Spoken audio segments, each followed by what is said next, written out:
Hi everyone welcome back.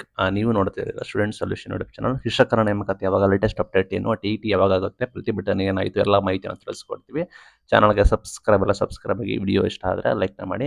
ನಿಮಗೆ ಗೊತ್ತಿರೋಗೆ ಪ್ರತಿಭಟನೆ ಕೂಡ ಮಾಡಿದ್ರೆ ಗೊಂದಲ ಕೂಡ ಇತ್ತು. ಬಟ್ ಅಲ್ಲಿ ಕೋರ್ಟ್ಗೆ ಅವರು ಹಾಜರಾಗಿಲ್ಲ. ಆಯಿತಾ, ಕೋರ್ಟ್ಗೆ ಸಿ ಜೆ ಅವರು ಹಾಜರಾಗಿಲ್ಲ. ಅದು ದೊಡ್ಡ ಸಮಸ್ಯೆ ಕೂಡ ಆಗಿದೆ. ಅವರು ಬಡ್ಜೆಟ್ ಹಿನ್ನೆಲೆಯಲ್ಲಿ ಬಿಸಿ ಇದ್ದಾರೆ. ಅವರು ಸೂಕ್ತ ತಯಾರಿ ಮಾಡ್ಕೊಂಡಿದ್ದಾರೆ ಅಲ್ವೋ ಗೊತ್ತಿಲ್ಲ.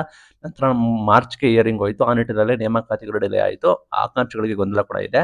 ನಿಮಗೆ ಗೊತ್ತಿರೋ ಹಾಗೆ ನೇಮಕಾತಿ ಡಿಲೇ ಆಗ್ತಿರೋ ಕಾರಣ ನಿಮಗೆ ಟಿಇಟಿನ ಕಂಡಕ್ಟ್ ಕೂಡ ಮಾಡುವ ಸಾಧ್ಯತೆ ಕೂಡ ಇದೆ. ಒತ್ತಡ ಕೂಡ ಇದೆ ಜಾಸ್ತಿ. ಬಿಕಾಸ್ ಕೋರ್ಟ್ ಆದೇಶ ಕೂಡ ಮಾಡಿರೋ ಹಿನ್ನೆಲೆಯಲ್ಲಿ ಟಿಇಟಿನ ಸುಲಭವಾಗಿ ಮಾಡಬಹುದು. ಇನ್ನು ಕೂಡ ನಮಗೆ ಇಲಾಖೆದು ಆರ್ಥಿಕ ಇಲಾಖೆ ಅನುಮೋದನೆ ಕೊಟ್ಟಿಲ್ಲ. ನೋಟಿಫಿಕೇಶನ್ ಆಗಬೇಕಾಗುತ್ತೆ, ಸಿ ಅಂಡ್ ರೂಲ್ಸ್ ಬರಬೇಕಾಗುತ್ತೆ ಅಂತಿಮವಾಗಿದ್ದು. ಎಲ್ಲ ಬಂದ ನಂತರ ನಮಗೆ ಒಂದು ಕ್ಲಾರಿಟಿ ಸಿಗುತ್ತೆ. ಆ ನಿಟ್ಟಿನಲ್ಲಿ ಅಭ್ಯರ್ಥಿಗಳು ತಯಾರಿ ಮಾಡ್ಕೊಳ್ಳಿ. ನಿಮಗೆ ತಯಾರಿ ಮಾಡ್ಕೊಂಡ್ರೆ ಉತ್ತಮ ಆಗುತ್ತೆ. ಈಗ ಸದ್ಯಕ್ಕೆ ಟಿಇಟಿ ಬರುವ ಸಾಧ್ಯತೆ ಕೂಡ ಇದೆ. ಆಲ್ರೆಡಿ ನಿಮಗೆ ತಯಾರಿ ನಡೀತಾ ಇದೆ. ನಿಮ್ಗೆ ಗೊತ್ತಿರೋ ಹಾಗೆ ಲೈಕ್ ಮೇ ಅಥವಾ ಜೂನ್ ಅಥವಾ ಏಪ್ರಿಲ್ ಮೇ ಜೂನ್ ಈ 3 ಇದರಲ್ಲಿ ಎಕ್ಸ್ಪೆಕ್ಟ್ ಮಾಡ್ಬೋದು. ಶೀಘ್ರದಲ್ಲೇ ನೀವು ಟಿಇಟಿಗೆ ಓದಬೇಕಾಗುತ್ತೆ. ನೇಮಕಾತಿ ಕುರಿತು ಈಗ ರೆಗ್ಯುಲರ್ ಆಗಿ ನೇಮಕಾತಿ ನಾವು ಮಾಡೇ ಮಾಡ್ತೀವಿ ಅಂತ ಹೇಳಿದ್ದಾರೆ. ಬಟ್ ಮಾಡೇ ಮಾಡೋದು ನಿಶ್ಚಿತ ಅಂತ ಕೂಡ ಹೇಳ್ತಾ ಇದ್ದಾರೆ. ಬಟ್ ಯಾವಾಗ ಮಾಡ್ತಾರೆ ಅಂತ ಕ್ಲಾರಿಟಿ ಸಿಕ್ಕಿಲ್ಲ.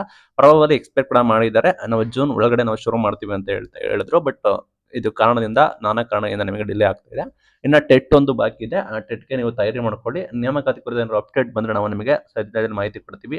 ಟಿಇಟಿ ಆಗಿತ್ತು, ಸಿಟಿಇಟಿ ಕೂಡ ಆಗಿದೆ. ಇನ್ನ ನೇಮಕಾತಿ ಕುರಿತು ಇನ್ನ ಲೇಟೆಸ್ಟ್ ಅಪ್ಡೇಟ್ಸ್ ಏನು ಇಲ್ಲ. ಲೈಕ್ ಪ್ರತಿಭಟನೆ ಕೂಡ ಮಾಡಿದ್ರು. ಬಟ್ ಪ್ರತಿಭಟನೆಯಲ್ಲಿ ಒಗ್ಗಟ್ಟಿಲ್ಲ ಅಂತ ಹೇಳ್ತಾ ಇದ್ದಾರೆ. ಬಿಕಾಸ್ ಯಾಕೆ ಅಂದ್ರೆ ಸರಿಯಾದ ರೀತಿಯಲ್ಲಿ ನಾವೇ ಮುಂದು ಅಂತ ಹೋದ್ರೆ ಸಮಸ್ಯೆ ಕೂಡ ಆಗುತ್ತೆ. ಆ ನಿಟ್ಟಿನಲ್ಲಿ ಒಗ್ಗಟ್ಟಿರ್ಬೇಕು ಅಂತ ಹೇಳಿದ್ದಾರೆ. ಇಷ್ಟೆಲ್ಲ ಮಾಹಿತಿಗಳು ಕೂಡ ನಿಮಗೆ ಗೊತ್ತಿರಲಿ. ಇದು ಇವತ್ತಿನ video. Thank you for watching till end. Thank you.